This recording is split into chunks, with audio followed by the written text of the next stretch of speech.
Hello Bookish friends, welcome to my October wrap-up part 1. In this video, I will talk about the 5 works that I finished in the first half of October. Like I did in my previous wrap-ups, I will insert the clips that I've recorded very soon after I finish those works.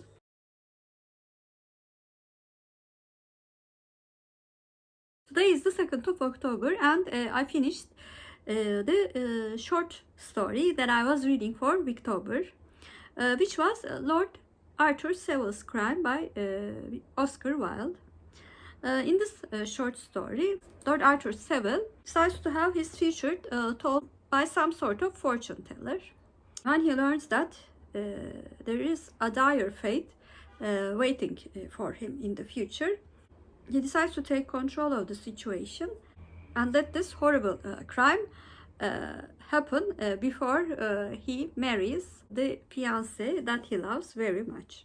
I think I liked everything that I read from Oscar Wilde so far, and this short story was certainly no exception. But what made this short story even more enjoyable to read was the dark humor that I liked very much. Actually, Oscar Wilde writes satires of the Victorian society, especially in his plays. But this short story had an extra level of dark humor because it is quite a short one. I will not get into details. I really liked the way that Wilde gave this quite sharp dark humor with his very capable way of using the words. So this was a quite pleasant short story for me, and I gave Lord Arthur Savile's Crime by Oscar Wilde an 8 out of 10.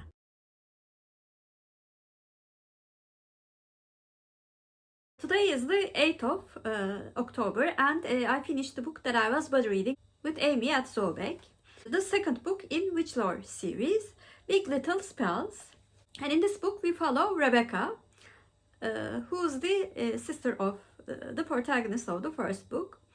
And when she was 18, she had to leave her hometown, Saint Cyprian, because she was banished from her home. And also she was forbidden to use magic. 10 years later, she is sort of forced to return to her hometown to face the ruling coven. And Rebecca has to prove that the Joywood coven was wrong about her and her sister, who thought that they would not be good witches 10 years ago. When they are given a second chance, Rebecca has to work both with her friends and her sister, whom she is very fond of, and also the immortal Nicholas Frost, who was her childhood crush. Both Amy and I was a bit annoyed by the protagonist of the previous book, but still wanted to continue with the series because we thought the overall arching plot and the magic system was quite interesting to read. In this book, I also thought the overarching plot was even better, and the magic system was enriched by the mythology. So the best parts about the first book was also the best parts about this book. However, I also quite liked the protagonist this time, Rebecca. She was a quite relatable person who made mistakes, and her personal growth throughout the book was really impressive. However, the middle part of the book was very slow paced, and it took a lot of pages to explain even small details. Towards the end, the plot and the tempo got much more engaging, and I really liked the ending. The romance part had a potential of being really good with 2 very interesting characters. But I was very disappointed by the romance in this book, because I consider this book a fantasy at its core. This did not diminish my rooting for the main character. Overall, I gave Big Little Spells by Hazel Beck a 7 out of 10. And like the first book, Amy and I decided to continue with the series because of a really detailed and intriguing magic system.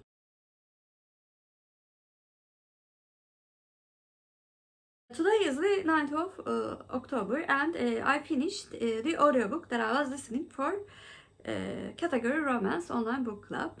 Although Sarah no longer picks authors for the month, I've decided to continue with the intention of reading one category romance book each month. And this month's book was Second Time's the Charm by Brenda Jackson. And in this second chance romance book, we follow Charm and Dylan, who come across each other in a holiday resort 10 years after their very painful breakup. And Dylan is now a world-renowned musician, but he never forgot his first girlfriend, Charm, and Charm also never forgot Dylan. But they both feel very hurt because of their breakup. However, when an ex-girlfriend of Dylan sets a trap for him, Charm decides to help him, and the feelings that they buried do come to the skin level. Charm, the heroine of the book, belonged to a quite big family, and Dylan had lots of friends as well as his family. Both of their interactions with their families and friends were, I think, the best parts of the book. Although they had a quite good sexual chemistry, I have to say Dylan and Charm's conflict could have been solved by just a single serious conversations about what happened in the past. So the overall theme of the book was not believable, and I started to feel really annoyed with both of the characters. I gave Second Time's The Charm by Brenda Jackson a 6 out of 10.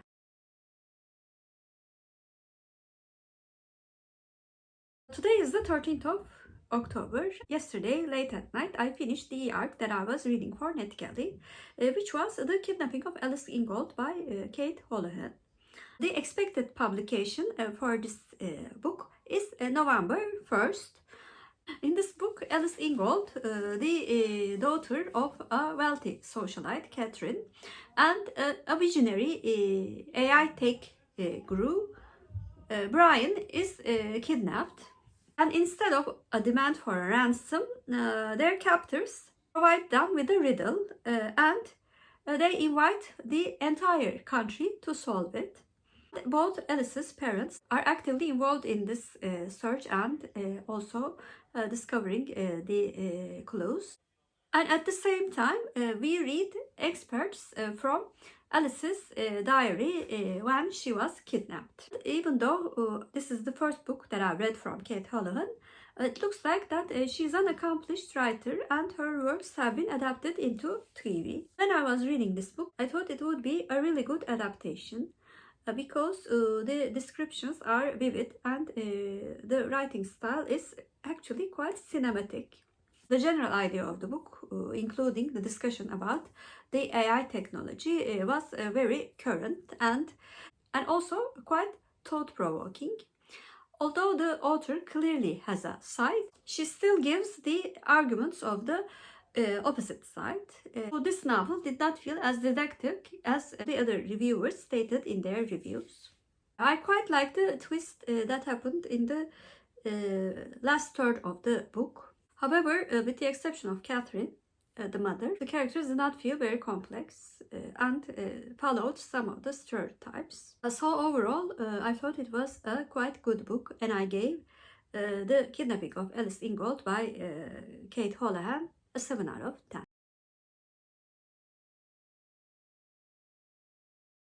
Today is the 15th of October, and I finished the book that I was reading for my in-person book club, which was Small Things Like These by Keegan.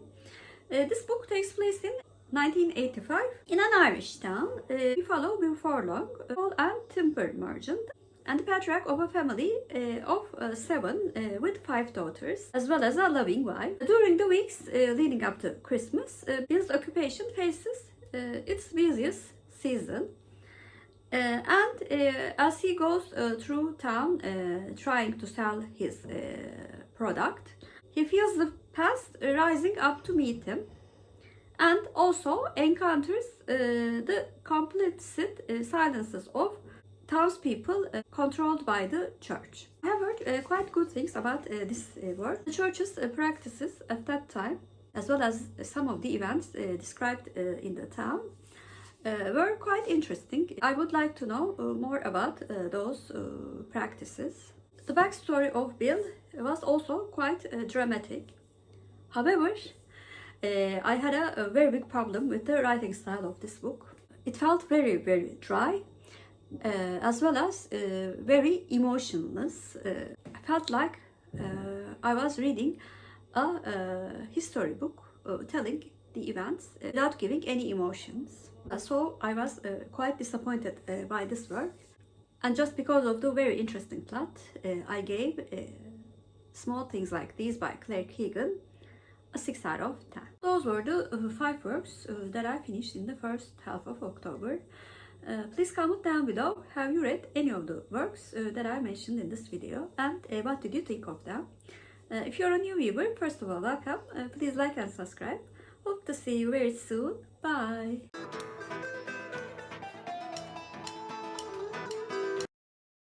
As for Turkish word of the day, I'm going to choose these.